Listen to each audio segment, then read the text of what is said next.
ये कहानी शुरू होती है सर्दियों के मौसम में एक ओल्ड मैन से। और उस ओल्ड मैन ने वहाँ मौजूद सभी लोगों को खत्म कर दिया था और अब वो राहत की सांस भी ले रहा था और कह रहा था, मैंने यहाँ के सभी लोगों को खत्म कर दिया। लेकिन उसी वक्त वहाँ पर नॉर्थ प्लेस मास्टर आ जाता है। नॉर्थ प्लेस मास्टर अपने 3 से 4 साथियों के साथ वहाँ पर आया था और मैं तुम्हें बता दूं कि यही हमारा हीरो है और जिसका नाम गागा है। गागा कहता है, तुमने यहाँ पर इन सभी को क्यों मार डाला? यहाँ पर क्या चल रहा है? वो एल्डर जवाब देते हुए कहता है, ये बात मुझसे कौन पूछ रहा है? मुझसे तुम बकवास मत करो। लीडर की डॉटर के साथ जिसने भी ये प्यार का बतलाव, ये प्यार का खेल खेला था, मैंने उन सभी को मार दिया। मुझे इसका कोई भी पछतावा नहीं है। ये बात तो तुम भी अच्छे से जानते होगी। तुमने जियांगन पर कब्जा कर लिया और अब उस पर तुम रूल करते हो, लेकिन तुमको वो नहीं मिला जो तुम्हें जान से भी ज्यादा प्यारा था। तुमने उसे खो दिया, तुम उसे बचा नहीं सके। वो इविल्स की तरह हंस रहा था। इससे गागा खिसक जाती है और गागा उस पर अटैक कर देता है, जिससे उसके पीठ में एक होल हो जाता है और उसे अपनी मौत अपने सामने दिख रही थी। उसे अपना पास्ट याद आता है कि वो कैसे अपनी डॉटर को अपनी पीठ पर बिठाकर घुमाता था और कैसे उसके साथ खेलता था। और उस लेडी का नाम तो हेवियन था, लेकिन जो हेवियन थी उसे एक दिन छोड़कर वहां से चली गई और एसोसिएट बेर बहन से मिल गई। और फिर एक दिन हेवियन को उसके फादर ने अपने हाथों से उसका कत्ल कर दिया। और अब हमें बताया जाता है उस रात मुरीम अलायंस के लीडर जिन्हें की डेथ हो गई थी। 6 साल तक चली ये ग्रेट ब्लड बैटल का यहीं पर एंड होता है। और नॉर्थ में जब वो रूल कर रहा था, लेकिन अब वो उत्तर में भी रूल करने लगा, जिसका नाम सियोल मिडोक था, जो कि हमारे ही गागा का दूसरा नाम है। और यही वो वक्त था जब सेंट्रल प्लास पर वो रूल करने लगा। हालांकि सियोल मिडोक के मन में कोई भी इमोशन नहीं दिख रहे थे और बस वो शांति से चांद की ओर देख रहा था। हमारा सीन गागा के घर पर शिफ्ट होता है।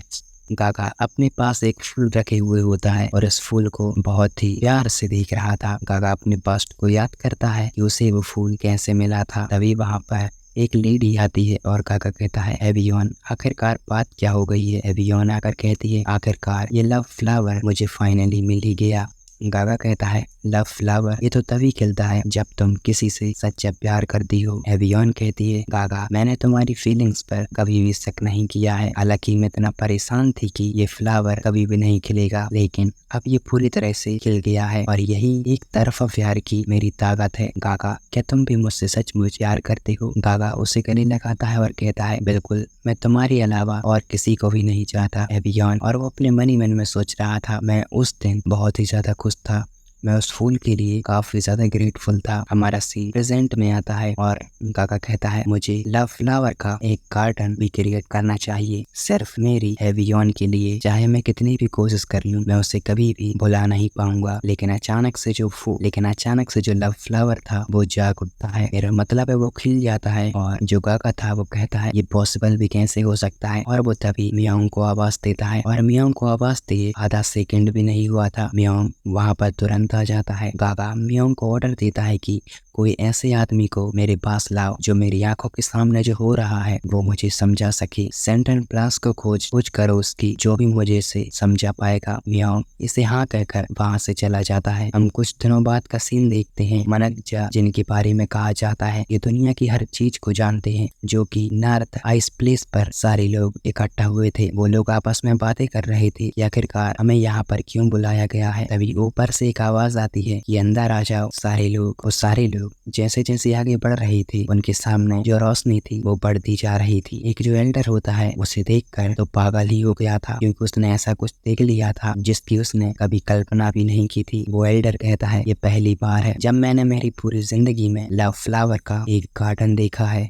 ये एक ऐसा फ्लावर है जिसे तुम अपनी पूरी जिंदगी में भी नहीं देख पाओगे। जरा इसकी खूबसूरती तो देखो। लेकिन ये इतने सारे आए कहाँ से? गागा उन सभी के पीछे आ जाता है और कहता है, क्या ये तुम्हें पसंद आए? वो लोग कहते हैं कि हाँ, ये हमें काफी ज्यादा पसंद आए। लेकिन जो एल्डर होता है वो कहता है, आखिरकार तुम हो कौन? और जो गागा था वो अपना इंट्रो देते हुए कहता है, मेरा नाम सियोल मिडोक है और मैं इस गार्डन का ओनर हूँ। इतना सुनते ही वो सारे लोग हैरान रह जाते हैं, ये तो वही है सेंट्रल प्लास पर रूल करने वाला। गागा कहता है, जैसा कि तुम सभी जानते हो कि ये जो गार्डन है वो लव फ्लावर से भरा हुआ है। मैंने और मेरी लवर ने इसे अपने हाथों से क्रिएट करवाया था, लेकिन अब जो मेरी लवर है उसकी डेथ हो गई है, इसलिए इन फ्लावर को भी मर जाना चाहिए था। हालांकि किसी कारण से ये अचानक से रिवाइव हो गए हैं। एक एल्डर जो होता है वो कहता है, क्या सचमुच आपकी जो लवर है क्या वो सचमुच रिवाइव हो गई है? गागा कहता है, मैंने इसे अपनी आंखों से तो नहीं देखा कि वो जिंदा है या नहीं, लेकिन ये लव फ्लावर का हादसा मेरे सामने हुआ था, मैं इसे झुठला नहीं सकता हूँ। वो एल्डर जो होता है, जो उनमें से सबसे ओल्ड था, वो कहता है ये एक अजीब घटना है, ये सचमुच एक रहस्य है, तो इसकी पॉसिबिलिटी तो यही हो सकती है। और पॉसिबिलिटी वर्ड्स पूरा ही हुआ था। गागा उसके मुंह के सामने आता है और कहता है, मुझे जल्दी बताओ कि इसकी पॉसिबिलिटी क्या है। और जो एल्डर होता है वो बता रहा था कि इसकी पॉसिबिलिटी ये है कि उसे एक नई बॉडी में रिबोर्न हुई है।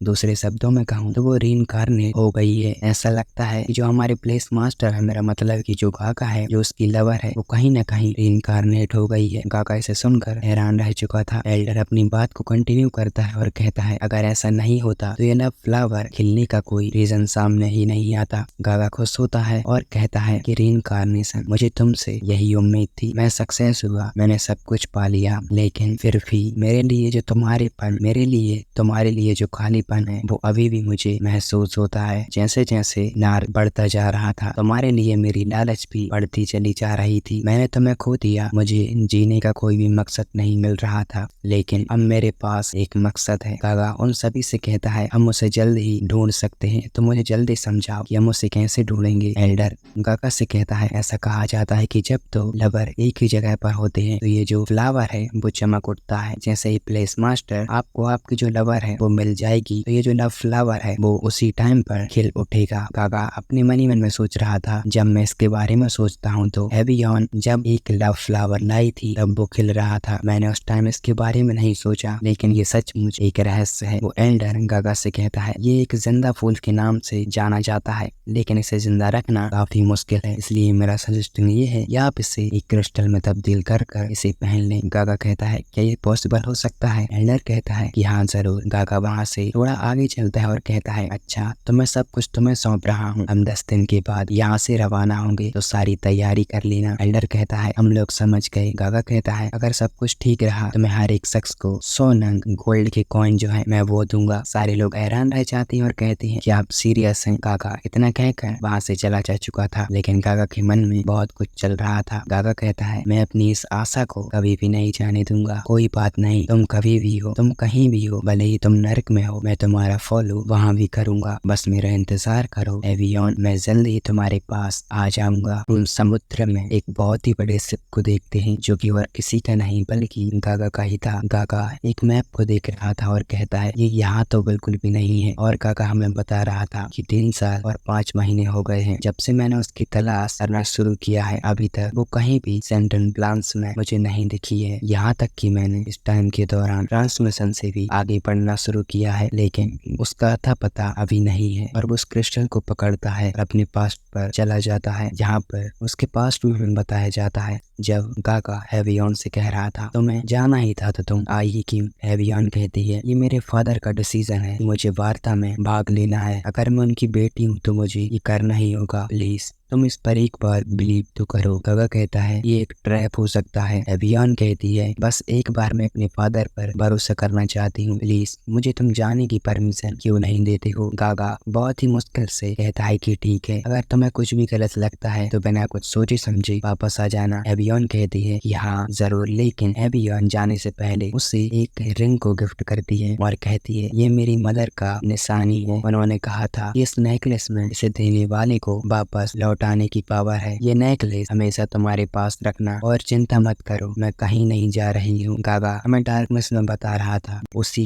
वक्त पर रोक देना चाहिए था। गागा अब उठ चुका था, क्योंकि हमारा सी प्रेजेंट में आ चुका था। सारे लोग घबराए हुए थे क्योंकि उनके सामने एक सुनामी थी, और अगर वो सुनामी आती है तो आधे से ज्यादा लोग मारे जाएंगे। काका बाहर भी आ जाता है और काका जैसे ही देखता है एक बहुत ही बड़ी सुनामी उन लोगों की ओर बढ़ रही थी। काका उसी वक्त प्रोटेक्टिव क्यूआई का यूज करता है, हाउजर ग्राउंड हैमर का, जिससे वो खुद तो बच जाता है काफी ऊंचा उछल कर, लेकिन जो उसके साथी थे वो पानी में जो थे वो गिर गए थे। गागा उसी वक्त कुछ लकड़ी को उठाकर पानी में फेंक देता है उन सभी के पास में कि थोड़े ही टाइम में उनकी थोड़ी सी मदद हो सके जब तक ये सुनामी शांत नहीं हो जाती। लेकिन लेकिन शांत होती तो तब जब वो सुनामी रुकने वाली थी। एक के बाद एक सुनामी आती जा रही थी और ये पिछली वाली से भी बड़ी थी। सारे लोगों के चेहरे पर डर दिख रहा था। गागा कहता है अब मेरे पास और कोई रास्ता नहीं बचा है और हम देखते हैं वहाँ पर धुआं धुआं फैल चुका था क्योंकि गागा ने फ्रीजिंग आइस बैंड का वहाँ पर यूज किया था। लेकिन उसी वक्त जो नेकलेस था वो चमकने लगता है। एक बहुत ही बड़ी रोशनी के साथ गागा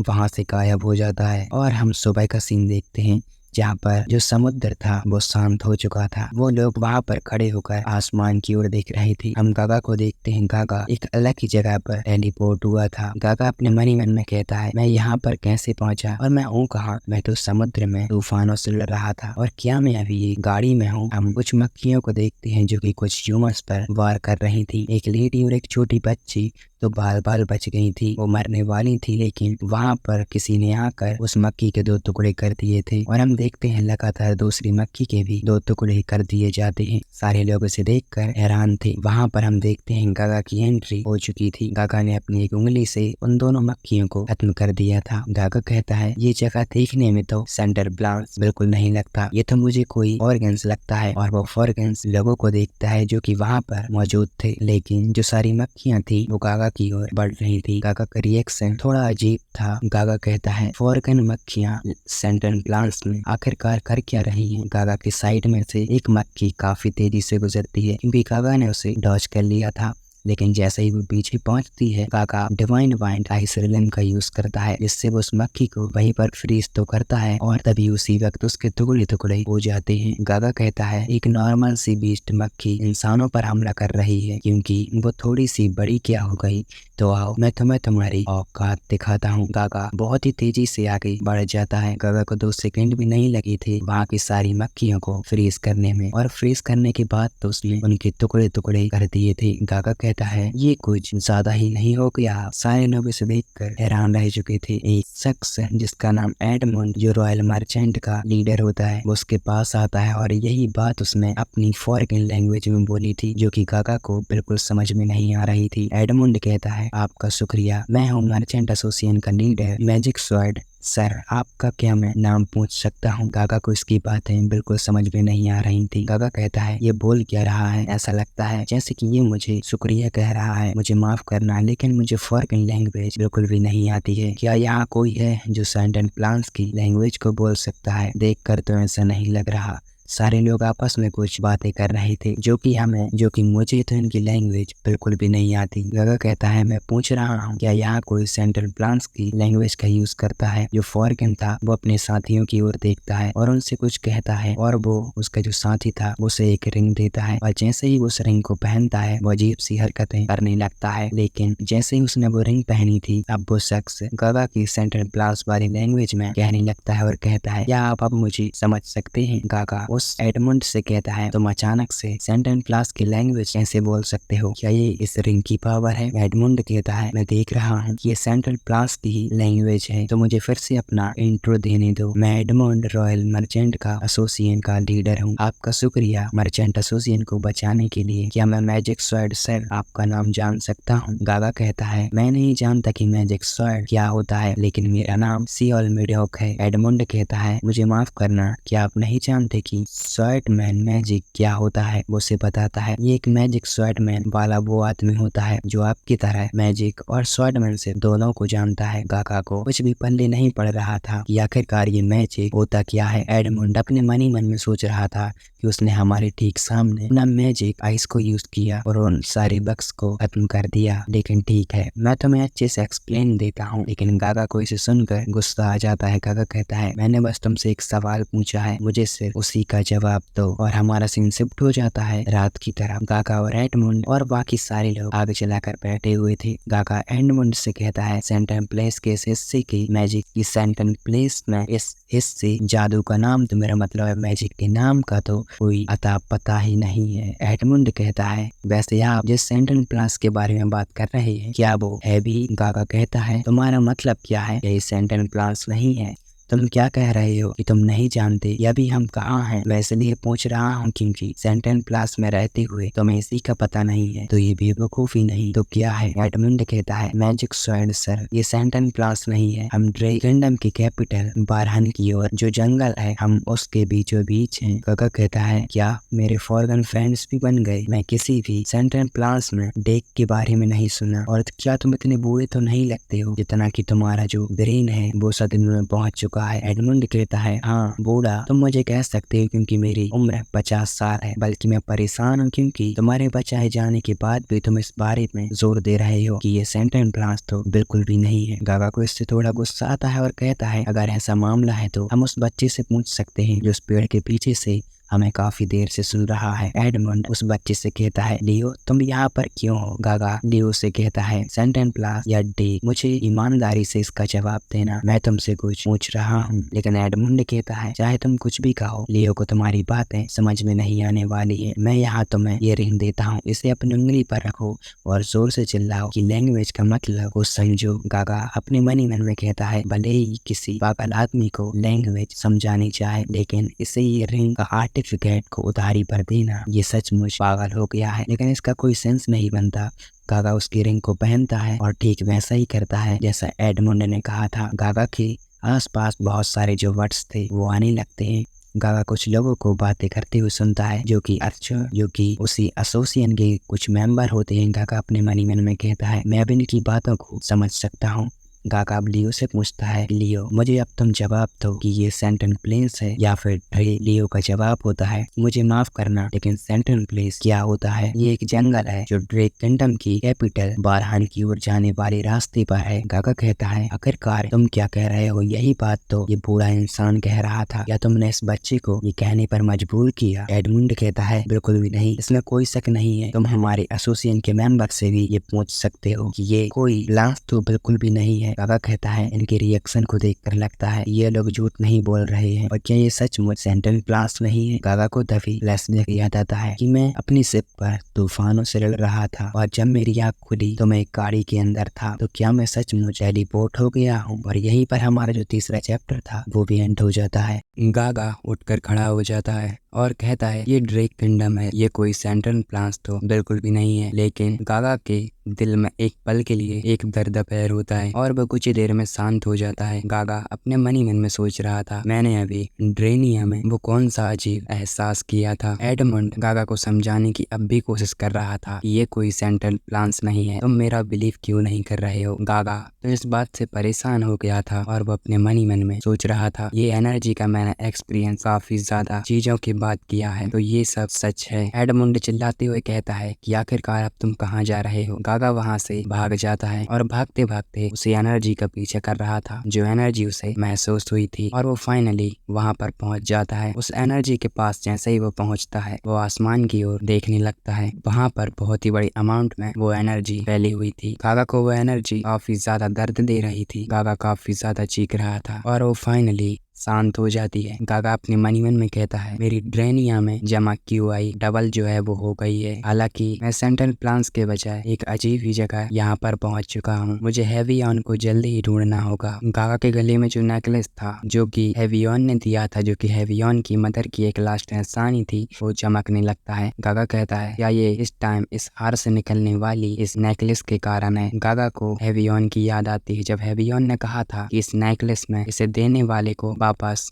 लौटाने की पावर है, इसलिए मुझे यहाँ पर भेजा गया है, तो मुझे अब उसे यहीं पर ढूंढना होगा। मैं अब सब कुछ समझ में मुझे आता जा रहा है। हम एडमंड को देखते हैं। एडमंड सभी अपने मर्चेंट एसोसिएशन के लोगों से कह रहा था कि आखिरकार यहाँ पर चल क्या रहा है। मैजिक स्वॉर्डमैन सर आखिरकार चले कहाँ गए? मुझे तो वो सचमुच अनएक्सपेक्टेड इंसान लग रहे हैं। लेकिन हम देखते हैं कि गागा उन सभी लोगों के सामने आ जाता है और गागा कहता है कि तुम सब लोग यहाँ पर हो, मैं कुछ काम निपटाने के लिए थोड़ा बाहर गया था। मैं तुमसे कुछ सवाल पूछना चाहता हूँ। क्या उस लड़के ने, लियो ने, इस जगह के बारे में, ड्रेक किंगडम होने के बारे में कहा था? क्या ये सच है? एडमंड कहता है, अगर हम थोड़ा और आगे बढ़ते हैं तो हम किंगडम की कैपिटल बारहन में पहुंच जाएंगे। एडमंड के एडमुंड की साइड में एक बच्चा होता है। वो बच्चा जो होता है ना, वो कहता है कि तुम सचमुच इस जगह के बारे में कुछ भी नहीं जानते क्या? तुमने अपना सारा टाइम पहाड़ों में क्या ट्रेनिंग के लिए बिताया है? मैंने तुम्हारे जैसे लोगों के बारे में कहानियां सुनी हैं, लेकिन ये पहली बार है कि मैं इसे अपनी आंखों से देख रहा हूँ। गागा कहता है, तुम सही कह रहे हो। मैंने माउंटेन में मैं अब तक ट्रेनिंग ले रहा था, इसलिए मुझे इस दुनिया के बारे में कोई भी एक्सपीरियंस नहीं है। इसलिए मैं आज बाहर आया हूँ। यही कारण है कि मैं इस दुनिया के बारे में कुछ भी नहीं जानता। गागा अपने मन ही मन में कह रहा था, 1200 किंगडम, मैंने इन जगह के बारे में पहले कभी नहीं सुना था। शायद मैं इस बच्चे से इस जगह की इंफॉर्मेशन निकलवा सकता हूँ। ठीक है, तो ये देखते हुए उनमें से मैं कुछ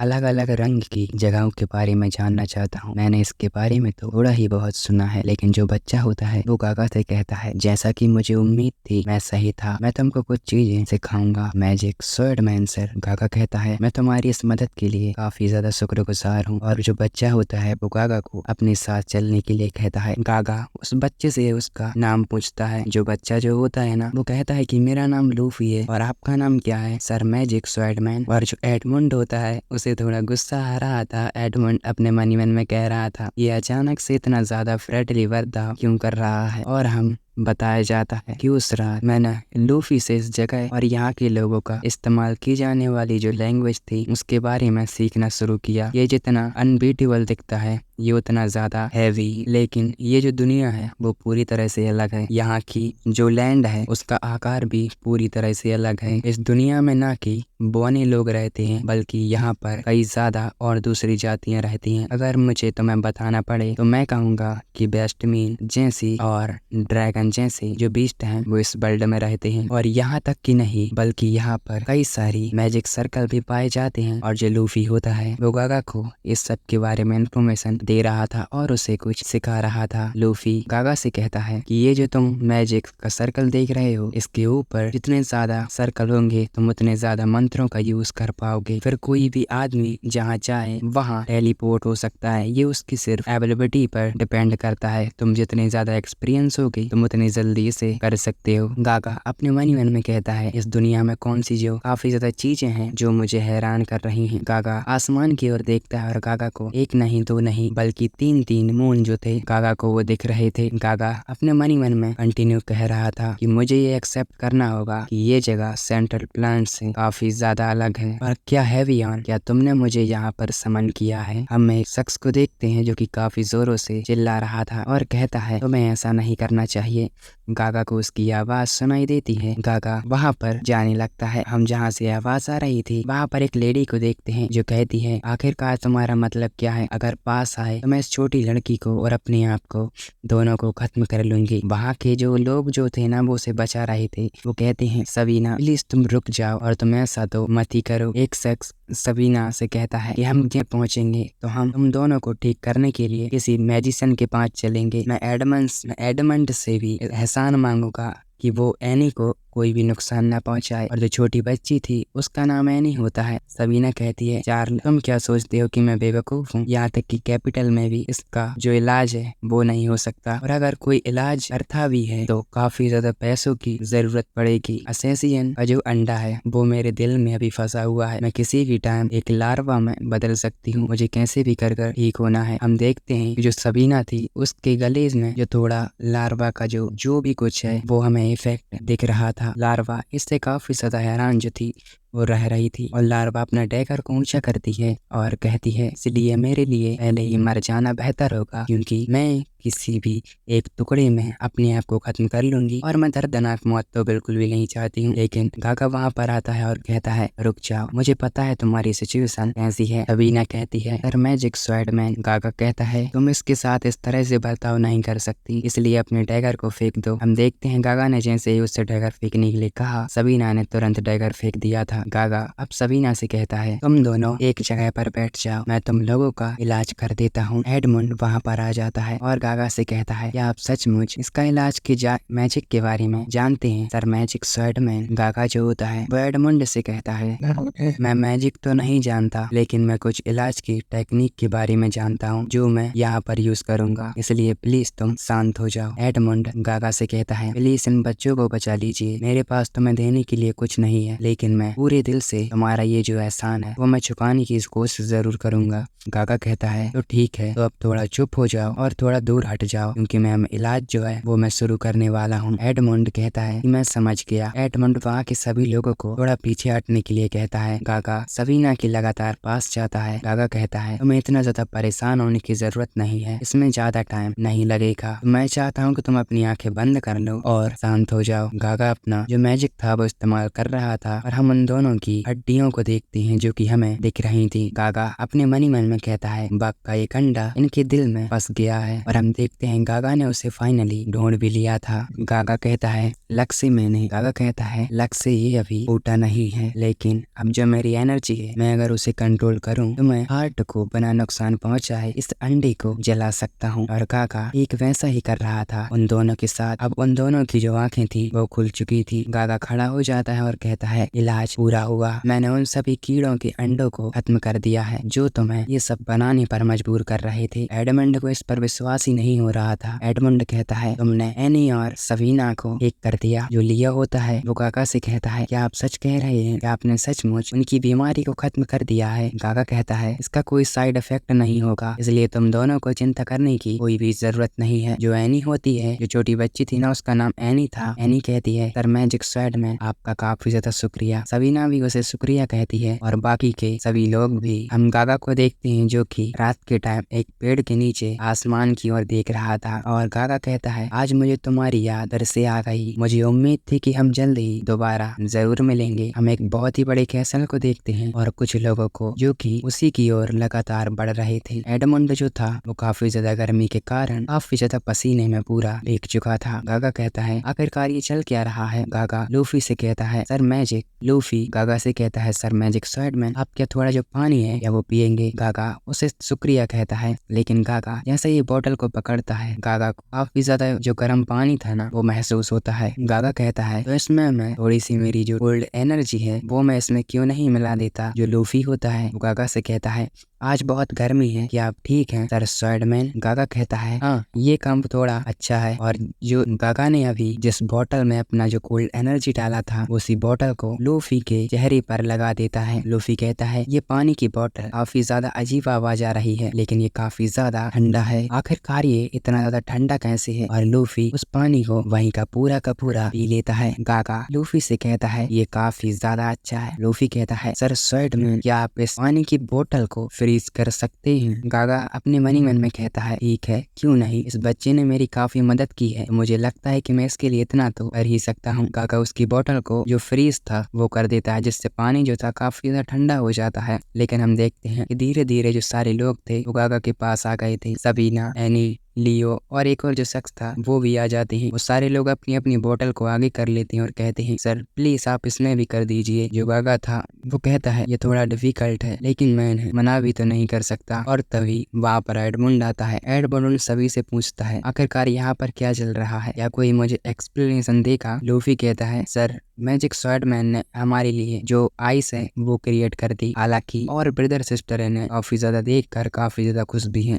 जो एडमंड होता है वो बड़ा गुस्से में आता है। गागा कहता है आखिरकार बात क्या हो गई है? और जो एडमंड था वो भी अपनी बोतल को गागा के सामने रख देता है और कहता है क्या तुम इसे भी कर सकते हो? गागा कहता है ठीक है मुझे तुम्हारी बोतल पास करो। गागा अपने मन ही मन में कह रहा था मुझे इस जगह के बारे में थोड़ा और जानना है, इसलिए मुझे इन सभी के साथ रहना पड़ेगा। मैंने इन सब की लैंग्वेज में थोड़ा प्रॉब्लम हुआ, लेकिन मैं उसे अचीव कर सका, इसलिए मुझे लगता है कि ये जो आइस वाटर है वो इन्हें देना कोई बड़ी बात नहीं होगी। एडमंड गागा का शुक्रिया अदा करता है और कहता है तुम्हारा काफी ज्यादा शुक्रिया। और गागा अब फिर से जो एडमंड था वो गागा से कहता है सर मैजिक स्वॉर्डमैन आपने ये जो आइस है वो कैसे बना लिया है? गागा कहता है आखिरकार तुम्हें होगा क्या है, क्या कोई बात है? जो एडमंड होता है उसे देखकर काफी ज्यादा खुश हो जाता है और एडमंड कहता है मैंने इस लैंड पर सारे जो बर्फ फ्रीज होते हैं मैंने उसका जो टेस्ट है वो ले रखा है, लेकिन मैंने आज तक ऐसा जो टेस्ट है मैंने वो कभी भी नहीं लिया है। ये तो बिल्कुल एक हेवन की तरह है जो सचमुच काफी ज्यादा अमेजिंग है। गागा कहता है मैंने तो बस नॉर्मल से पानी को फ्रीज किया था, फिर भी तुम कह रहे हो कि इसका जो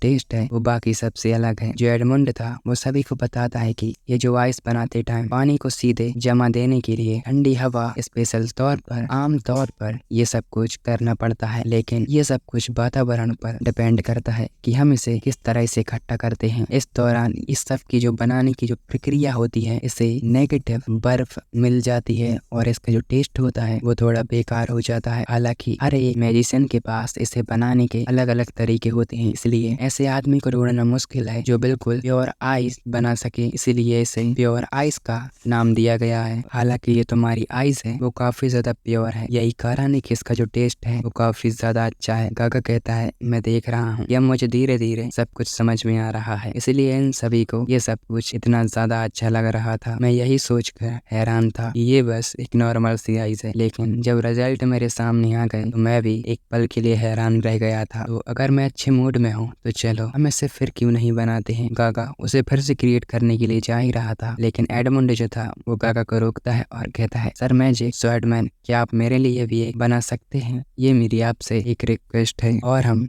देखते हैं जो कि काफी जोरों जोरों से चिल्ला रहा था और गागा जो था वहाँ पर अपना जो प्योर आइस था उसका यूज करता है, जिससे वहाँ पर जो काफी ज्यादा वाटर था वो फ्रीज हो जाता है। वहाँ के सारे लोग खुश हो जाते हैं और कहते हैं जैसे कि हमें एक्सपेक्टेड था सर मैजिक स्वॉर्डमैन से। लेकिन अब हमारा सीन प्रेजेंट में आता है, क्योंकि ये थोड़ा सा फ्लैशबैक चल रहा था कि गागा अपने प्योर आइस मैजिक का किस तरह से यूज करेगा। गागा एडमंड से कहता है तुम मुझसे कह रहे हो कि तुम मेरा बनाया गया जो आइस है उसे बेचकर तुम अपनी एसोसिएशन को फिर से क्रिएट करना चाहते हो। जो एडमंड होता है वो कहता है कि हाँ मैं सिर्फ यही कहना चाहता हूँ। गागा अब से अपने मन ही मन में सोच रहा था इसमें कोई हैरानी की बात नहीं है, ये मुझे बता रहा है कि जो मेरी जो आइस है ना वो कितनी ताजगी देने वाली है और ये कितना बड़ा एक मेज है। उनका हमेशा ये छिपा हुआ एक एजेंडा निकला, जहाँ पर एडमंड कहता है फोर सर्कल मेज फोर सर्कल मेज जो आइस बना सकते हैं अक्सर वो काफी ज्यादा घमंडी होती हैं और वो काफी घटिया आइस बनाते हैं, लेकिन जब हम बाजार में जाएंगे तो हमें इसकी जरूरत नहीं पड़ेगी। हालांकि जो गागा था वो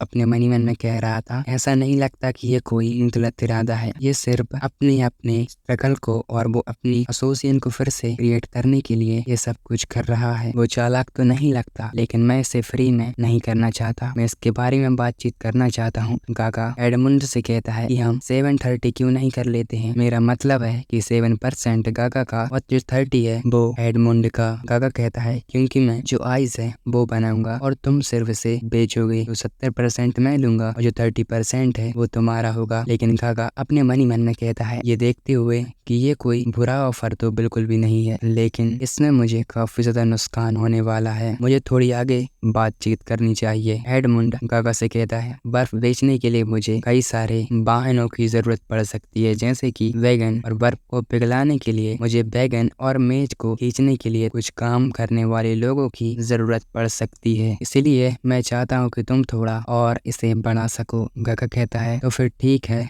हम 60-40 क्यों नहीं कर लेते। और जो एडमंड था वो इसके लिए राजी हो जाता है और कहता है ये ठीक है, तो आज से ये रहा हमारा कॉन्ट्रैक्ट। गागा अपने मन ही मन में कह रहा था मैं बातचीत के लिए एग्री हो गया, क्योंकि इस दुनिया के बारे में जानने के लिए मुझे ये वो अच्छी जगह लगती है, लेकिन जो बिजनेस था वो उम्मीद से ज्यादा आगे बढ़ने वाला है। हम एक शख्स को देखते हैं जो कि वहाँ पर आ गया था और वो काफी जोरों शोरों से चिल्ला कर कह रहा था आपको एक पल बाहर आने की जरूरत है, क्योंकि अब इन लोगों को ना काफी दिन थे ना वो बिजनेस करते हुए बीत चुके थे। और हम बहुत सारे लोगों को देखते हैं जो कि आपस में चिल्ला रहे थे कि तुम सभी क्या नहीं जानते हो। एक शख्स जो होता है वो कहता है प्लीज उस आइस को हमें भी बेचो। एक जो लेडी होती है वो कहती है मेरा नाम नेरेल सिटी की ऑर्डर लूम है और मैं रॉयल मर्चेंट एसोसिएशन के साथ बिजनेस करने के लिए आई हूँ। जो एडमंड होता है वो कहता है कि सब लोग प्लीज एक लाइन में आए। हम देखते हैं कि कोई चिल्लाते हुए कहता है सारे लोग शांत हो जाओ, और ये और कोई नहीं बल्कि सर मैजिक स्वॉर्डमैन थे। कहने का मतलब है कि गागा था वहाँ पर आ चुका था। गागा उन सभी से कहता है कि प्लीज स्टोर पर चुपचाप चले जाओ, मैं तुम लोगों को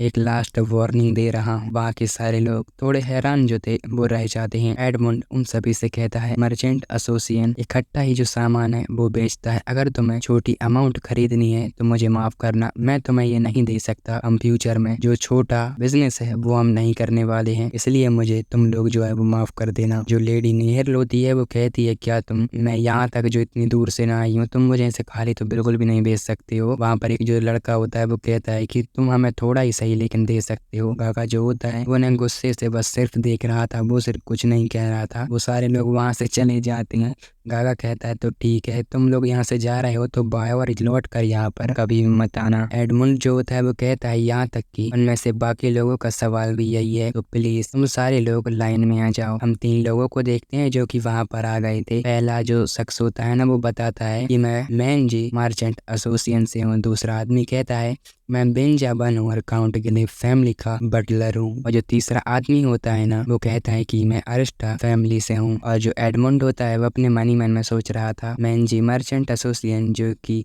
इस लैंड की 10 एसोसिएशन में से एक है, और काउंट स्लेव फैमिली जो कि काफी ज्यादा बिजनेस फैमिली में से एक है। मैं जानता हूँ कि हम बहुत सारा पैसा कमा सकते हैं, लेकिन कौन चाहता है कि मैं इतना ज्यादा लकी साबित होऊंगा, और ये सब बस सर मैजिक स्वॉर्डमैन की वजह से है। एडमंड गागा की ओर देखता है और अपने मनी मन में कहता है जब तक एसोसिएशन पूरी तरह से रिवाइव नहीं होता है, और ये सर मैजिक स्वॉर्डमैन की वजह से है, और उनकी वजह से मुझे कभी चांस जो है वो नहीं मिल सकता। एडमंड अब उन 3 लोगों से कहता है कि थोड़ा वेट करो, और एडमंड गागा से कहता है कि सर स्वॉर्ड आप अभी आराम क्यों नहीं कर लेते हैं। गागा कहता है क्या तुम अभी इसे बंद करना चाहते हो, और जो एडमंड होता है वो कहता है कि बाकी सब मैं संभाल लूंगा, आप थोड़ी देर के लिए सही लेकिन एक ब्रेक ले सकते हैं। गागा कहता है तो फिर ठीक है, मैं तुम्हारे लिए इसे छोड़ता हूँ। एडमंड अपने मनी मन में कहता है सर मैजिक स्वॉर्डमैन के लिए मुझे माफी चाहता हूँ, क्योंकि मुझे अपनी एसोसिएशन को रिवाइव करने के लिए मेरे पास कुछ रीजंस हैं, और हम एडमंड का पास्ट जानते हैं जहाँ पर मैं वो बताता है मैंने अपने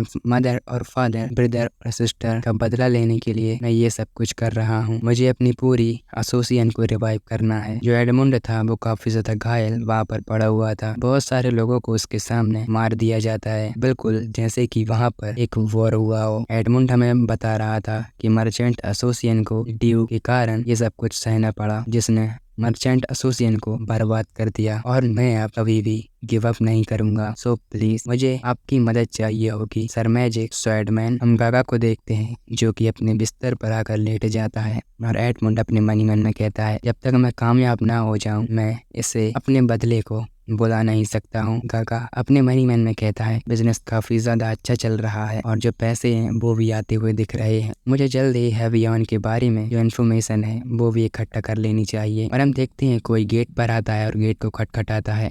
गागा कहता है आखिरकार वहाँ पर है कौन, क्या वो सचमुच आ गई। गागा उसे अंदर बुला लेता है और हम देखते हैं ये और कोई नहीं बल्कि सेवियन होती है। वो वहाँ पर आ जाती है और हमें बताया जाता है जो गागा था वो हमें बता रहा था ये आइसक्रीम जो कि गागा का फेवरेट डिश बन चुका था। ये एक तरह का जो डिश था जिससे फल और फ्रूट्स से ना बनाया जाता है, और इसे क्रिएट गलती से एक लड़की जिसका नाम सबीना था उसने हाल ही में किया था। गागा सबीना का शुक्रिया अदा करते हुए कहता है मैं इसे एंजॉय कर खाऊंगा। सबीना वहाँ पर वेलकम कहकर चली जाती है। गागा उसे धीरे धीरे खा रहा था। गागा अपने मनी मन में कह रहा था ये काफी ज्यादा ठंडा, मीठा और स्वाद भरा है। ऐसा तो मैंने मेरे सेंटर प्लांट्स में भी कभी नहीं खाया था। इसकी कभी भी कल्पना नहीं की जा सकती। मैंने सुना है कि रॉयल मर्चेंट एसोसिएशन आइसक्रीम के कारण काफी ज्यादा इसका बिजनेस बढ़ता जा रहा है, लेकिन जो गागा की प्लेट थी वहाँ उसमें से आइसक्रीम जो थी ना वो पूरी की पूरी खत्म हो चुकी थी। गागा कहता है मैंने इसे पूरा ही खा लिया, मेरे लिए अभी ये सेटिस्फाइड वाला नहीं हुआ है। गागा एक शख्स को अपने मनी मन में कह रहा था मेरे लिए और ज्यादा सामान लाने में परेशानी हो रही है, और मैं देख रहा हूँ कि हर कोई बिजी है तो मैं किसी को परेशान करना नहीं चाहता हूँ। और हम सबीना को देखते हैं जो कि कुछ लोगों से कह रही थी कि प्लीज ऐसा मत करो, पीछे जाओ और लाइन में लग जाओ। वहाँ पर हम एक शख्स को देखते हैं जो कि सबीना के साथ थोड़ा बुरा बर्ताव कर रहा था और कहता है क्या तुम जानती नहीं हो कि हम नोबल अराउंड से हैं। और गागा ये सब कुछ देख रहा था। उल्टी लोगों में से एक जो शख्स था ना वो कहता है अरे मिस क्या तुम जानती नहीं हो कि हम कौन है, बात करना बंद करो, वो आइसक्रीम जो कुछ भी है जिसे उसे कहा जाता है वो हमें दे दो। सबीना जो होती है वो कहती है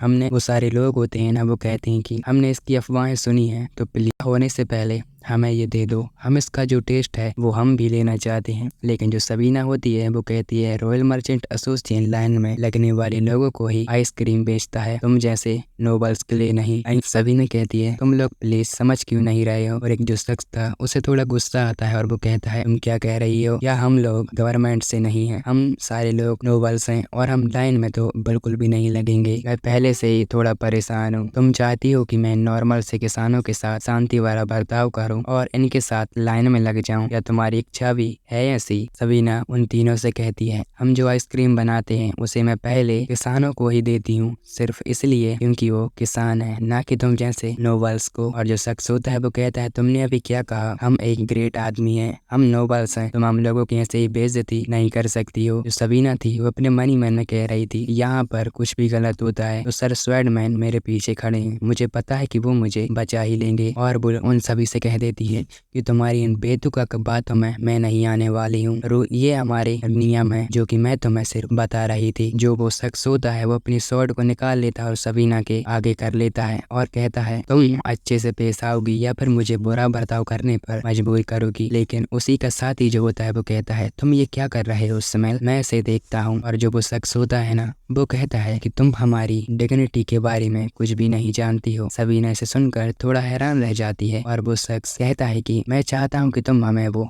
आइसक्रीम अच्छे से दे दो। उसकी आंखों में अचानक से जो चमक थी वो हो रही थी। सबीना अपने मन ही मन में कहती है, इसकी कोल्ड आइस ये अचानक से मेरे हार्ट में कुछ अजीब सा फील करा रही है। सबीना पूरी की पूरी घबरा जाती है क्योंकि उसका चेहरा धीरे धीरे एक ईविल्स की तरह लग रहा था। और जो सबीना थी वो आइसक्रीम देने के लिए तैयार भी हो गई थी, लेकिन उसी वक्त एडमुंड आ जाता है और सबीना को उसी वक्त रोक लेता है और कहता है, रॉयल मर्चेंट एसोसिएशन लाइन में लगने वालों को ही आइसक्रीम नहीं बेचता, हमारे भी कुछ नियम है, क्या तुम भूल गई सबीना? सबीना इसके बारे में माफी मांगती है। सभी और जो एडमुंड होता है वो अपने मन ही मन में कहता है, ऐसा लगता है जैसा उनके बीच कुछ ऐसा है जिसे मैं कभी देख नहीं सकता हूँ। एडमुंड उन सभी से कहता है, प्लीज तुम लोग यहाँ से चले क्यों नहीं जाते हो? मैं हमारे भी बिजनेस के कुछ नियम है जिसे मैं कभी भी तोड़ना नहीं चाहूंगा। उनमें से एक शख्स कहता है, तुम्हारी आखिरकार हिम्मत कैसे हुई नोबल्स की इंसल्ट करने में? एडमुंड था वो कहता है, तुम गलत हो, मैं तुम्हें आइसक्रीम नहीं बेचूंगा, इसका रीजन है कि तुम लाइन में नहीं लग रहे हो। और जो शख्स था ना जो अभी आंखों से ना वार कर रहा था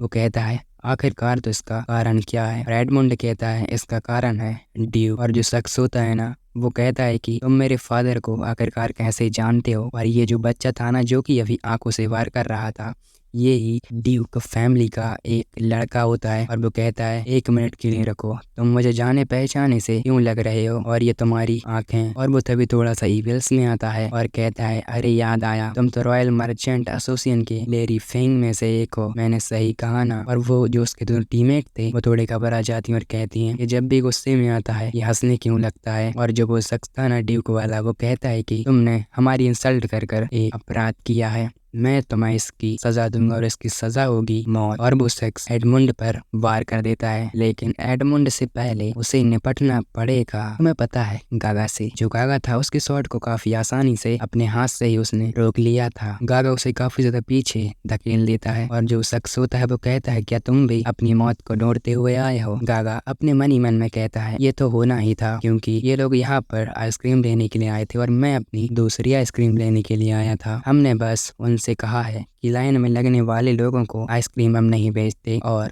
उसने तुरंत लोगों को मारने की कोशिश की है, तो अब इसकी सजा तो उसे मिलेगी ही ना। और ये सब गागा अपने मन ही मन में सोच रहा था। गागा उस शख्स से कहता है, तुम काफी ज्यादा यंग दिखते हो लेकिन तुम्हें थोड़ी सी भी डिसिप्लिन नहीं है। मेरा कहने का मतलब है शासन और अनुशासन, मुझे इसे सिखाने की जरूरत है। और जो वो शख्स था वो कहता है कि अब मैं तुम्हें जान से मार दूंगा।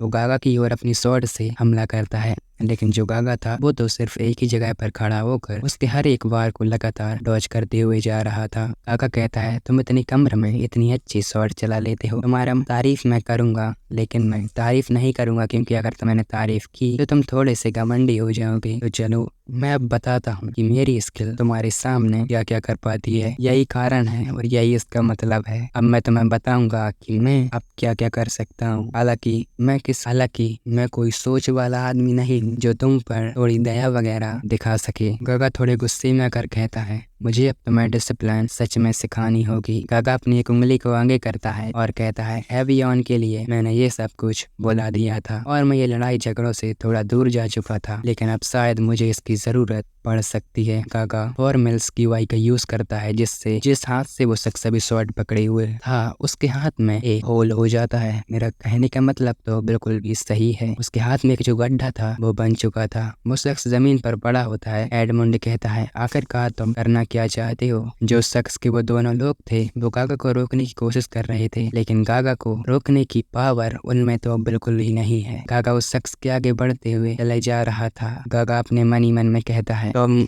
ये देखने में सिर्फ एक शो जैसा लगता है, तो चलो हम इसे ले क्यों नहीं करते हैं। गागा फिर से अपनी 2 उंगलियों को ऊपर उठाता है और कहता है, अब मैं तुम्हें दिखाऊंगा कि मेरी रियल पावर क्या है। गागा ने उसी शख्स पर फिर से वार कर दिया था और उस शख्स का नाम जस्टिन था। जस्टिन के जो दोनों टीममेट थे वो जस्टिन को संभालने के लिए आगे बढ़ जाते हैं और जस्टिन के हाथ पर अभी जो होल हुआ था वो पूरी तरह से ठीक होने लगता है। गागा इसे देखकर थोड़ा हैरान रह चुका था। गागा अपने मन ही मन में कहता है, भले ही मैंने फर्स्ट रेट के मार्शल आर्ट का यूज किया है, लेकिन जितना मैंने सोचा था ये उससे कहीं ज्यादा कमजोर लग रहा है। क्या मुझे यहाँ रुक जाना चाहिए? मुझे अभी तक इस जगह की पूरी समझ नहीं है, इसलिए मैं अभी किसी को ऐसे ही नहीं मार सकता हूँ। तो फिर ठीक है, मैं लोगों को लापरवाही से बिल्कुल भी नहीं मारूंगा। जस्टिन गागा से पूछता है, आखिरकार तुम हो कौन और तुमको क्या लगता है तुम इस तरह से बर्ताव कर कर तुम बच जाओगे? क्या तुम जानते भी हो कि मैं हूँ कौन? तुम्हारी हिम्मत में से हुई? मैं जस्टिन वॉन हूँ। थोड़ा सा भड़क जाता है। गागा के मन में पहला ख्याल तो ये आता है कि क्या मैं इसे मार दूं, और दूसरा ये कि मैं इसे अभी नहीं मारूं तो मैं इसे मारूंगा। मैं ये यही सोच रहा हूँ कि मुझे इसे मारना चाहिए या फिर नहीं। जस्टिन के दोनों साथी गागा को आसानी से मना कर रहे थे, लेकिन उनमें इतनी हिम्मत नहीं थी कि वो गागा को पीछे धकेल सके। गागा की नजर तभी उसी वक्त पास पड़ी एक लकड़ी पर पड़ती है। गागा कहता है, ये परफेक्ट होना चाहिए। जस्टिन उठ चुका था, जस्टिन की ओर बढ़ता चला जा रहा था, अपनी लकड़ी में अपने ऑरे को रिलीज करते हुए। जस्टिन कहता है, मेरे करीब और मत आओ। जस्टिन अब अपनी जान की भीख मांग रहा था, लेकिन जो गागा था वो तो इविल्स की तरह हंस रहा था और उन सब से कहता है कि तुम्हारे लिए ये एक अच्छा सबक होगा। और गागा उन तीनों पर अपनी उसी लकड़ी से वार कर देता है, जिससे वो उन्हें काफी ज्यादा पीटता है। वो लोग चीख रहे थे और गागा जो था वो तो इविल्स की तरह हंसते हुए जा रहा था। जस्टिन गागा से कहता है कि प्लीज तुम हमें माफ कर दो, अब हमें पता लग चुका है कि हम गलत हैं। गागा उन सभी से कहता है कि तुम लोगों के वर्ड्स जो हैं वो मेरे कानों तक नहीं पहुंच रहे हैं। और जो जस्टिन था वो अपने मन ही मन में कहता है, मैं तुम्हें जरूर मार डालूंगा, मैं तुम्हें हर एक कीमत पर मारूंगा। और वो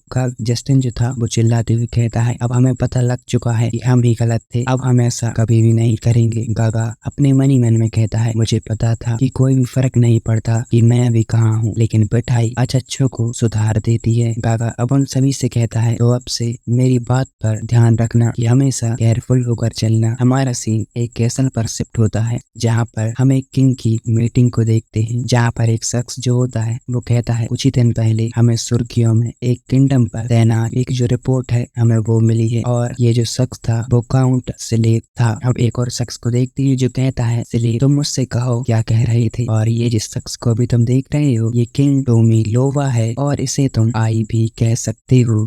वो किंग से कहता है, सर्बिया किंगडम ब्लैक स्टोन में बंजर पड़ी उस रेगिस्तान में वो फिर से उसे डेवलप करना चाहते हैं। वहाँ पर एक और शख्स मौजूद था, वो कहता है वो रेगिस्तान को फिर से डेवलप करना चाहते हैं। मैंने सुना है कि डीमंस के कारण ह्यूमंस का वहाँ पर रहना खतरनाक है। क्या है किंगडम इसके पास उनकी इसके अलावा और कोई जो रिपोर्ट है वो नहीं है? क्या उनको ये सब कुछ पता नहीं है? और हम इस शख्स को देखते हैं जिसका नाम डेको सर्जियो वॉन इकारेस होता है, लेकिन जो स्लेव होता है वो कहता है वो अभी तक काफी ज्यादा केयरफुल रहे हैं, हमें इसमें कोई भी शक नहीं है, वो नेचुरल तरीके से आगे बढ़ते जा रहे हैं। लेकिन तभी जो किंग होता है वो थोड़ा हैरान रह जाता है। वहाँ पर एक शख्स जो था वो कहता है कि आप सच कह रहे हैं। और हम एक शख्स को देखते हैं जो कि काउंट ग्रेस होता है। वहाँ पर एक और शख्स होता है जो कहता है कि तुम इस लैंड के 10 स्वॉर्डमैन में से एक एनोस के बारे में बात कर रहे हो। और एक शख्स का नाम बारोन अरिसा होता है, और वो अरिस्ता जो होता है वो कहता है, मैंने सुना है कि जितना पैसा उसे चाहिए था उसे हमने वो दिया था, लेकिन उसने इसे ठुकरा दिया। किंग इसके जवाब में कहता है, और इसके बजाय बिना किसी सौदे के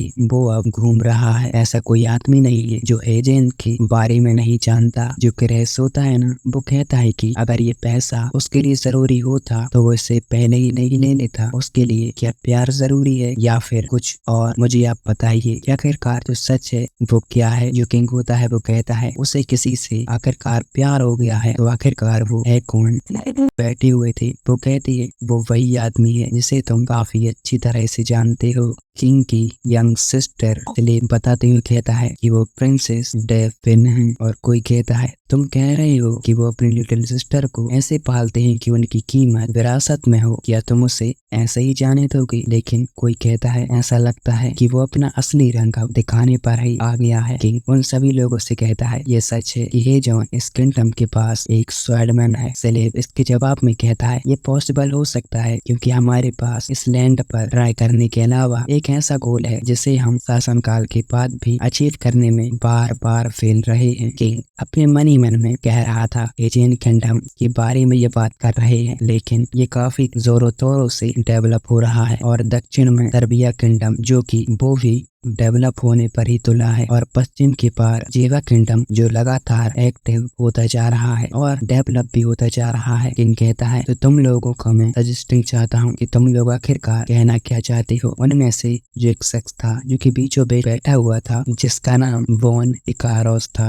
वो कहता है मेरा सजेस्टिंग ये है कि आप अपने इस लैंड पर थोड़ा सा एक्सपेंड करना चाहें तो आप कर सकते हैं, इससे हमें थोड़ा सा ही सही लेकिन फायदा हो सकता है। किंग कहता है लेकिन हमारे पास एक्सपेंड करने के लिए एक लैंड तो होना ही चाहिए। अब तुम ये मत कहना कि उत्तर की ओर हजारों पहाड़ों के पार का तुम मुझे सजेस्टिंग दे रहे हो। वॉन फिर से कहता है हमारे पास और कोई जो ऑप्शन है वो ही नहीं बचता, और हमें बताया जाता है कि हम वहां पर भी कामयाब हुए जहाँ पर ये जो पूरा लैंड है वो बर्फ से ढका रहता है। और ये सब जो किंग था वो सोच रहा था अपने मनी मन में, इसलिए उत्तर की ओर जाने का मतलब ये है कि काफी ज्यादा स्ट्रगल करना और बाहर होना, इसलिए हर कोई इसके बारे में कहने को झिझक रहा है। और अब किंग उन सभी लोगों से कहता है कि आज की जो मीटिंग है वो हम यहीं पर खत्म करेंगे, अगली मीटिंग हम किसी और वक्त पर तय करेंगे। जो वॉन था वो अपने मनी मन में कहता है किंग जो है वो कुछ न कुछ तो छिपा रहे हैं। हम किंग और स्लेव को देखते हैं जो कि दोनों एक कमरे में बैठे हुए थे। किंग स्लेव से कहता है स्लेव क्या तुमने हाल ही में क्या कोई मिस्टेक की है? तो फिर ड्यूक को फिर अपनी प्रॉब्लम और अपनी चालें अपनानी चाहिए। 10 साल पहले वो हमारे खिलाफ था, लेकिन अब वो हमारे पास कोई भी जो उत्तर है, मेरा मतलब है कि जवाब जो है वो नहीं भेज रहा है। क्या ये सब तुम्हारे कारण से ये मत कहना, तुम जानते हो कि वो तुम ही इंसान हो, इस पर मैं काफी ज्यादा भरोसा करता हूँ। जो स्लेव होता है वो कहता है कि हाँ योर मैजेस्टी। किंग कहता है वैसे भी इसकी परवाह मत करो, मैंने कैपिटल में किसी भी तरह की अफवाहें नहीं सुनी है। और वैसे तुम मुझे ये बताओ आइस बेचने की अफवाहें क्या तुमने सुनी है और इस बारे में तुम्हें कुछ मालूम है? स्लेव कहता है रॉयल ट्रेडिंग कंपनी आइस की जो कैंडी है वो बनाकर बेच रही है, जो कि काफी ज्यादा टेस्टी साबित भी हो रही है। लोगों का तो यही कहना है। किंग कहता है वो ट्रेडिंग कंपनी कितने टाइम से खुली है? स्लेव कहता है मेरा मानना है कि वो उन्हें ज्यादा देर भी नहीं हुआ है योर मैजेस्टी। किंग अपने मनी मन में कहता है, जो स्लेव था ना वो अपने मनी मन में कहता है ऐसा लगता है कि मैजेस्टी को आइस कैंडी खाने का जो मन है वो कर रहा है। और जो स्लेव था अब वो किंग से कहता है मैं जल्दी ये सीक्रेट जर्नी पर जाने के लिए प्लानिंग बना रहा हूँ, आप आए तो आ सकते हैं। जो किंग होता है वो कहता है जैसा कि मुझे तुमसे उम्मीद थी तुम मेरे मन को पढ़ ही लेते हो स्लेव। स्लेव कहता है आपकी इच्छाएं, मेरा मतलब है कि आपकी जो विश है वो मेरे लिए एक कमांड साबित होती है योर मैजेस्टी। किंग कहता है तो हम कब इस सीक्रेट जर्नी पर जा रहे हैं? रात के टाइम हम देखते हैं एनी, लोफी और लियो और सबीना को वो सारे लोग इकट्ठा हुए थे। गागा जो था वो तो अपनी आइसक्रीम को मजे से खा रहा था। सबीना गागा से कहती है तुम इतने अचानक से आने के लिए हम माफी चाहते हैं सर मैजिक स्वॉर्डमैन, आप जानते ही होंगे कि यहाँ पर आना कितना ज्यादा इम्पोर्टेंट था, और हम यहाँ पर ये समझने के लिए आए हैं कि क्या कोई आप हमें जो मैजिक है क्या वो सिखा सकते हैं। लेकिन हमें मैजिक सीखना है चाहे कुछ भी हो जाए। जो एनी होती है वो कहती है हाँ sir magic swordsman trading company को पिछली बार की तरह हमारी वजह से खतरे का सामना करना पड़ा था, ये थोड़ा खतरनाक है। मैं वादा करती हूँ कि कैंडी जो कंपनी है वो काफी ज्यादा मेहनत करेगी और काफी डेवलप होगी। गागा इसके जवाब में कहता है मैजिक सीखना कोई बच्चों का खेल नहीं है, मैं इसे खुद यूज करना नहीं जानता हूँ तो मैं तुम्हें क्या ही सिखाऊंगा, क्योंकि मैं जिसे यूज करता हूँ वो तो मैजिक ही नहीं है। लोफी इसके बारे में कहता है मुझे पता है कि तुम क्या कह रहे हो कि ये एक मार्शल आर्ट है, तुमने हमें इसके बारे में काफी ज्यादा बता रखा है। गागा जो होता है वो कहता है ओह तो तुम्हें ये याद था? वैसे भी ये कोई मैजिक तो बिल्कुल नहीं है, इसे कहते हैं मार्शल आर्ट। क्योंकि गागा उन सब के सामने इसे दिखा रहा था। गागा उन सभी से कहता है, मैं ये तुम्हें मैजिक नहीं सिखा सकता क्योंकि मैं तो इसे खुद ही नहीं जानता हूँ। जो लियो होता है वो कहता है, तो फिर तुम हमें मार्शल आर्ट क्यों नहीं सिखाते हो? और क्या हम मार्शल आर्ट अगर सीखते हैं तो क्या हम तुम्हारी तरह बन सकते हैं? गागा कहता है, अरे नहीं रुको। जो सबीना थी ना, वो कहती है, ये हमारे पास एक अच्छा आइडिया है। जो एनी होती है वो कहती है कि मैं भी मार्शल आर्ट को सीखना चाहती हूँ। सबीना कहती है, सर प्लीज आप हमें सिखाते क्यों नहीं है? वो सारे लोग उससे प्लीज प्लीज कर कर उससे मनवा ही लेते हैं कि वो उन्हें मार्शल आर्ट सिखाएगा। गागा अपने मन ही मन में कहता है, ऐसे टाइम में वो लोग मुझे परेशान कर रहे हैं क्योंकि यही टाइम होता है हेबियोन की तलाश करने का। अब मेरे पास स्टूडेंट होंगे तो मेरे पास तो टाइम ही नहीं होगा। और ये बच्चे आखिरकार किसे प्रोटेक्ट करना चाहते हैं और किसी भी चीज से ज्यादा बहुत कम जानने के बावजूद लोगों की मदद करने के काफी ज्यादा तरीके होते हैं। गागा अपने मन ही मन में कह रहा था, मुझे लापरवाही से नॉर्थ प्लेस सेंट्रल प्लेस पर नहीं जाना चाहिए था। मुझे इससे पहले इस दुनिया को काफी अच्छे से समझना है। वो सबसे कहता है, मुझे इसके बारे में सोचने के लिए कल तक का टाइम चाहिए, फिर मैं अपना जवाब तुम सभी को दूंगा। जो लूफी होता है वो गागा से कहता है, आप सचमुच हमें सिखाएंगे तो शुक्रिया, आप काफी ज्यादा दयालु हैं। हम कल का इंतजार जरूर करेंगे। गागा उन सभी से कहता है, रुको, आखिरकार मेरा ये मतलब नहीं था। वो सारे लोग वहाँ से चले जाते हैं और कहते हैं, तो फिर ठीक है, आराम से सोना। गागा अपने मन ही मन में कहता है, आखिरकार ये वो कैसे गया? गागा अपनी खिड़की को खोलता है और आइसक्रीम खा रहा था और अपने मन ही मन में सोच रहा था कि मुझे हैरानी है, जब मैं इनकी उम्र का था तो मेरे मास्टर को भी ये हार्ड टाइम झेलना पड़ा होगा। लेकिन गागा को एक बहुत ही बड़ी चीज सुनाई देती है और गागा कहता है, शॉट टकराने की आवाज मुझे यहाँ से आ रही है और हम उसी जगह पर चलते हैं जहाँ पर दो लोग फाइट कर रहे थे। पहले शख्स का वहीं पर कत्ल हो जाता है और हम आई और स्लेब को देखते हैं जो कि वहाँ पर आए हुए थे। जो स्लेब होता है अपने मन ही मन में कहता है, किसने सोचा होगा कि जब हम कैंडी खाने के लिए बाहर निकलेंगे तो लोग हम पर घात लगाकर हमला करेंगे। लेकिन जो स्लेब था वो अपनी पूरी कोशिश करता है, लेकिन हम पीछे से एक मेज को देखते हैं जो कि अपनी फायर से स्लेब पर वार कर देता है। स्लेब इसे बहुत ही मुश्किल से डॉज कर पाता, लेकिन एक बहुत ही बड़ा धमाका होता है और आई को तो लगा था जो स्लेब है वो यहीं पर खत्म हो गया। लेकिन स्लेब जैसे तैसे उस डिस्ट्रॉय से सरवाइव कर जाता है और कहता है, मैं ठीक हूँ। आई कहता है कि लेकिन तुम्हारे जो आर्म है उससे खून बह रहा है। स्लेब कहता है, ये इमरजेंसी सिचुएशन है, इसलिए अभी आप मुझे माफ कर दें, लेकिन आप मेरी चिंता ना करें। आई अपने मन ही मन में कहता है, उनमें से एक मेज है जिसका पहनावा उन्हीं के जैसा है, तो पता लगाना थोड़ा मुश्किल साबित हो सकता है। आई चिल्लाते हुए कहता है कि अपना टाइम मत खोना, सिर्फ हमारे पास एक ही वक्त होगा। वह उसके जो भी सोल्जर थे ना, स्लेब की और किंग के, वो भी राजी हो जाते हैं। मेरे कहने का मतलब है कि तैयार हो जाते हैं। जो मेज था वो कहता है, अब हमारे हमले का एक ही रास्ता होगा, हमें उन्हें सिर्फ खत्म करना है, चाहे कुछ भी हो जाए, आगे से करो या फिर पीछे से। और हम देखते हैं जो स्लेब था वो उन लोगों पर अटैक कर देता है। उन तीन में से एक को वहीं पर खत्म कर देता है, जिससे दो बच्चे लोग आई पर अटैक करते हैं, लेकिन आई पीछे से ही उन पर वार करता है और सोडो से और टकराने लगती है। स्लेब से वही शख्स कहता है, इससे कोई फर्क नहीं पड़ता है, लेकिन तुम अब मरने वाले हो। आई अपनी मन ही मन में कहता है, उस मैजिक से बचना नामुमकिन लग रहा है। लेकिन हम किंग को देखते हैं और आई कहता है, इन सभी ने हमें जाने का कोई भी इरादा नहीं छोड़ा है, तो मुझे लगता है कि ये अब यहीं पर खत्म होने वाला है। लेकिन किंगडम की खातिर हमें हमारे हाईनेस को प्रोटेक्ट करना होगा। हम उसी मैजिशियन को देखते हैं जो कि अपने हमले को तैयार कर लेता है। आए जो था वो कुछ भी, स्लेब जो था वो कुछ भी ना करने में नाकाम था, क्योंकि वो बेचारा तो पहले से ही लड़ रहा था। लेकिन उसी वक्त वहाँ पर एक बहुत ही बड़ी लाइटनिंग आती है जो कि उस मेज पर गिरती है और उस मेज का खात्मा वहीं पर हो जाता है। और हम उनके लीडर को देखते हैं जो कि किंग को मारने के लिए आया हुआ था। किंग और आए से देखकर काफी ज्यादा हैरान रह चुके थे और जिसने अभी उस मेज को मारा है लीडर उसी से कहता है, आखिरकार तुम हो कौन? और ये और कोई नहीं बल्कि हमारा गागा होता है। गागा कहता है, मैं तो बस तुम्हें ये ढूंढ रहा था। गागा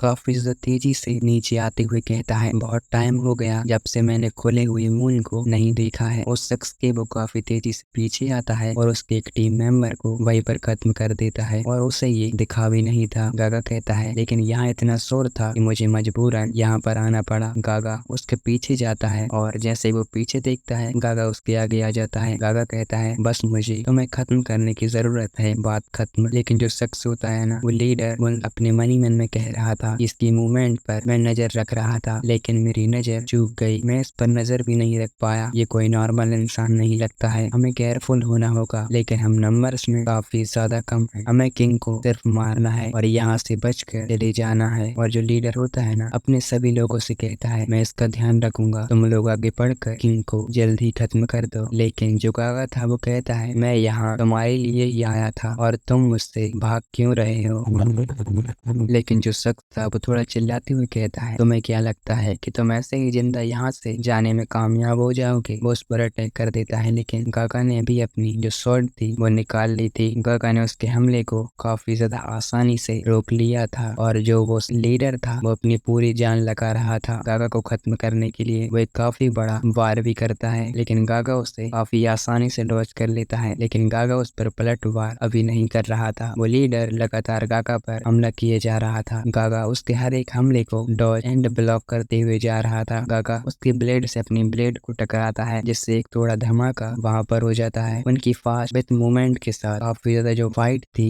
वो चलती रहती है लेकिन गागा फाइनली आखिरकार उस लीडर को एक जो शॉट थी ना वो दे ही मारता है जिससे उसका काम तो वहीं पर तमाम हो गया था। इसलिए अपने किंग से कहता है प्लीज आप थोड़ा सावधान हो जाइए और आप थोड़ा पीछे हट जाइए योर मैजेस्टी। आए किंग जो होता है वो कहता है चलिए आखिरकार यहाँ पर हो क्या रहा है। हम दो लोगों को देखते हैं जो कि उस लीडर की टीम में से बचे हुए थे। वो तो बस किंग को मारना चाहते थे लेकिन गागा के होते हुए ये सब कुछ करना मुमकिन ही नहीं बल्कि नामुमकिन होने वाला था। गागा उन सभी चिल्लाते हुए कहता है तुम्हारे कारण मेरी जो आइसक्रीम है वो ही खराब हो गई होगी। हम देखते हैं गागा ने अपनी आइसक्रीम को खिड़की के पास छोड़ दिया था और उन तीनों को कुछ भी समझ में नहीं आ रहा था कि आखिरकार ये कह क्या रहा है। गागा कहता है अब मैं तुम्हें बताऊंगा कि आइसक्रीम से पैदा हुई शिकायतें कितनी ज्यादा खतरनाक होती है। तुम तीनों इसका कारण हो। तो मैं अब 3 तक गिनूंगा और मैं इसकी गारंटी नहीं दे सकता कि तुम तीनों में से कोई जिंदा भी यहाँ से बच के जाएगा। और जो वो तीनों लोग थे वो गागा पर अटैक कर देते हैं लेकिन गागा के जो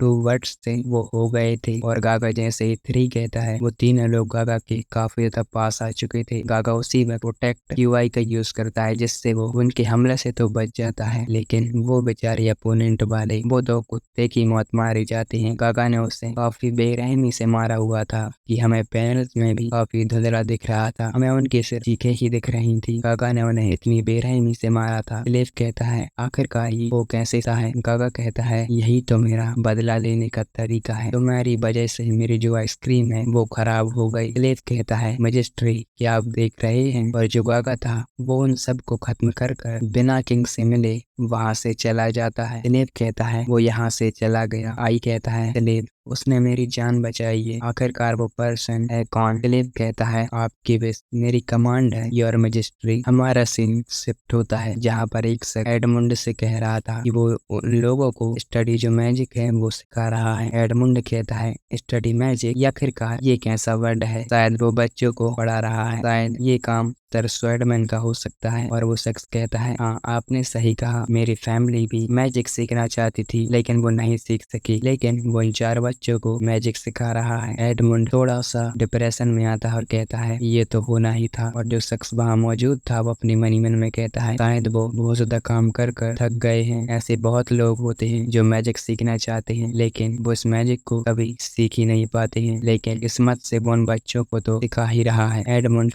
उस शख्स से कहता है कि मुझे वहां पर ले चलो जहां पर उन बच्चों को मैजिक सिखा रहा है। वो अपने मनी मन में कहता है वो दिन आएगा जरूर जब मैं टॉप पर हूँगा और सारे लोग मेरे सपोर्ट में खड़े रहेंगे। हमारा सीन शिफ्ट होता है गागा की ओर। गागा के पास जो एडमुंड था वो पहुंच चुका था। गागा एडमुंड से कहता है क्या तुम बकवास कर रहे हो मुझसे। एडमुंड कहता है आखिरकार ये क्यों नहीं हो सकता, मैं जानता हूँ सब कुछ। गागा कहता है तुम्हारा मतलब क्या है। एडमुंड कहता है मैंने सुना है कि तुम बच्चों को जो मैजिक है वो सिखा रहे हो। एडमुंड थोड़ा इमोशनल होता है और कहता है मैं सचमुच तुम्हें तहे दिल से शुक्रिया कहना चाहता हूँ। मैं इस उपकार का बदला तुमसे कैसे चुकाऊंगा। एडमुंड जो होता है वो गागा को देखकर कहता है कि क्या सर स्वैडमैन जी, क्या आप किसी बात से नाराज हैं। और वहाँ पर एक और टीम मेंबर होता है जो कहता है सर मैजिक स्वैडमैन, आप हमारे एक गेस्ट हैं। और वहाँ पर एक और जो शख्स था वो वहाँ पर आ गया था, और इस आदमी को जो अभी तुम पैनल में देख रहे हो ये किंग आई ने भेजा है गागा को अपने महल में बुलाने के लिए, क्योंकि किंग को गागा को शुक्रिया कहना है। इसीलिए वो गागा के पैरों में गिर जाता है और कहता है प्लीज आप इस सर्वेंट पर दया क्यों नहीं कर रहे हैं। मुझसे मजिस्ट्री ने कहा है कि अगर मैं आपको यहाँ पर नहीं लाता हूँ तो वो मुझे खत्म कर देंगे। गागा कहता है तो मुझे तुम पर भरोसा आखिरकार क्यों करना चाहिए। जो एडमुंड था वो अपने मन में कहता है ये एक मजिस्ट्री का सर्वेंट है, इसका मतलब क्या हो सकता है। क्या गागा ने इनसे कांटेक्ट कर लिया। और जो शख्स आया हुआ था ना किंग का सर्वेंट, वो कहता है भले ही आपको मुझ पर दया ना आए लेकिन प्लीज आप मजिस्ट्री के इनविटेशन पर आप क्यों नहीं चले जाते हैं। लेकिन जो गागा था वो कहता है तुम हर दिन यहाँ पर क्यों आते हो और बिना किसी रीजन से तुम मुझे परेशान करते हो। गागा वहाँ से जाते हुए कहता है तुम अपना टाइम को बर्बाद कर रहे हो, यहाँ से चले जाओ, मैं तुम्हारे पास कभी भी नहीं आने वाला हूँ। हालांकि मुझे नहीं पता यह भी के बारे में मेरे पास कोई सुराग है भी या फिर नहीं, लेकिन जब भी मैं इसके बारे में सोचता हूँ मुझे खुशी महसूस होती है। गागा वहाँ से निकल जा चुका था। गागा अपने आप से और अपने जो उसने नेकलेस दिया था ना उसे देखकर अपने पास्ट में फिर से चला जाता है, जहाँ पर उसके सामने एक और शख्स बैठा हुआ था। गागा उससे कहता है 3 साल के बाद मुझे पूरा का पूरा गैंग बुक चाहिए। सेंटन ब्लास्ट वाले जल्द ही यहाँ पर आएंगे, हम उन घिनौने कमीनों को हर तरह से खत्म कर देंगे या फिर उनसे तुम बातचीत करो, तुम्हें जो करना है तुम्हें वो करो। जो वहाँ पर शख्स था ना वो कहता है एक ऐसा एग्जाम्पल जहाँ आप अपनी पावर को दिखा सकते हैं, रिजल्ट इसके थोड़े बुरे साबित हो सकते हैं। मेरा मानना तो ये है कि हम एक बार देख लेते हैं कि टाइम आखिरकार क्या आएगा। और नॉर्थ प्लेस जो है ना वो इसके बारे में तो अच्छी तरह से जानता ही है। हमारे पास अनलिमिटेड पावर है तो हम दिखावा नहीं कर सकते हैं, तो आपको एक बार उनसे जो बातचीत है ना वो कर देख लेना चाहिए। गागा जो होता है वो कहता है अच्छा तो फिर ठीक है, ये बातचीत का जो मामला है वो मैं तुम पर ही छोड़ता हूँ, तो तुम ही से देख लो। लेकिन अगर वो सपोर्ट करने से इनकार करते हैं या फिर तुम पर कोई भी अटैक करते हैं तो हम उन पर सीधा वार कर देंगे। गागा हमें फिर से बता रहा था। और इस बातचीत के दौरान रास्ते में मेरी मुलाकात एबियन से हुई थी और उस वुमेन को किस्मत ने सिर्फ मुझसे मिलने के लिए वहाँ पर बुलाया था। वो दिन मेरी जिंदगी का सबसे अच्छा दिन था। गागा इस पास्ट को बताकर काफी ज्यादा खुश हो रहा था। गागा अपने मन ही मन में कहता है हमारा सीन प्रेजेंट में आ चुका था कि ठीक है योन के बारे में सोचता हूँ तो वो बात बात पर हंगामा खड़ा कर देती थी। हालांकि मुझे अब भी लगता है कि ये सब कुछ ठीक है। हम उन चारों लोगों को देखते हैं, एनी, लूफी, लियो और वो लेडी, जहाँ पर वो लोग मास्टर चिल्ला रहे थे। गागा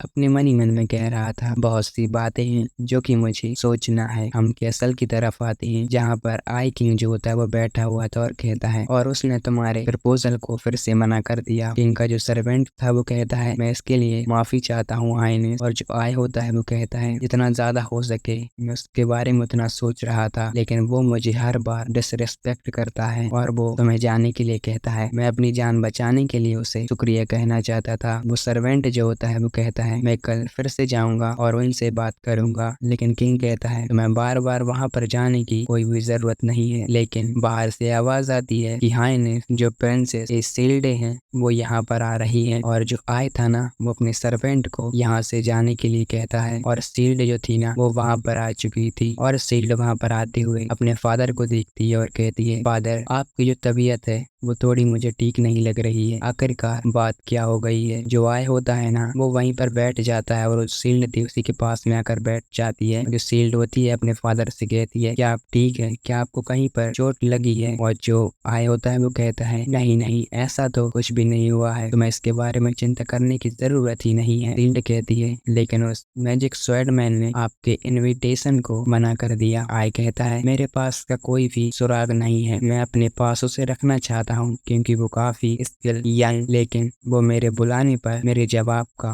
कोई भी जवाब नहीं देता है, वो मुझे हर बार इग्नोर करता है। सील्ड कहती है ये आपके लिए बातें कहने के लिए वो सचमुच एक ग्रेट आदमी होना चाहिए फादर। आय जो होती है वो कहती है जो आय जो होता है ना वो कहता है क्या तुम नहीं जानती कि वो कितना ज्यादा ग्रेट है। आइस और आइसक्रीम की जो उसकी बनावट है ना, वो काफी ज्यादा दिन ब दिन हिट होती जा रही है। शील्ड कहती है, आपने सही कहा, मैंने इसके बारे में काफी ज्यादा सुना है। आय जो होता है वो कहता है ऐसा। उसकी आइसक्रीम के बारे में सोचते ही मेरे मुंह में पानी आ जाता है। तो शील्ड जो होती है वो कहती है, आखिरकार वो है कौन? और शील्ड अपने फादर को बता रही थी कि मैं उसे भूल नहीं सकती। मैंने पहली बार जब उस आइसक्रीम का टेस्ट चखा था तो मुझे जैसा महसूस हुआ था, मुझे आज तक वैसा महसूस नहीं हुआ है। और जिस दिन मेरी मुलाकात उससे हो गई जिसे फादर ढूंढ रहे हैं, तो आखिरकार वो पर्सन है कौन? और जो शील्ड थी वो बाहर कुछ बच्चों को गागा की जो आइसक्रीम थी वो खाते हुए देखती है और कहती है, क्या मुझे उस आदमी से मिलने का एक चांस मिलेगा भी? हेलो, ये के जो चैप्टर्स हैं 11 वो यहीं पर एंड होते हैं। तो तुम्हारे पास अगर कोई दूसरी सीरीज है तो वो तो मुझे रिकमेंड कर सकते हो। फिलहाल मैंने उसके चैप्टर्स अभी नहीं आ रहे हैं, लेकिन अगर आते हैं तो इसका सेकंड चैप्टर है वो भी आ जाएगा। तब तक के लिए वेट करो। और दूसरी सीरीज मैंने चैनल पर पहले से स्टार्ट कर दी है, तो उसे जाकर चेकआउट कर लेना। तो तब तक के लिए सायोनारा।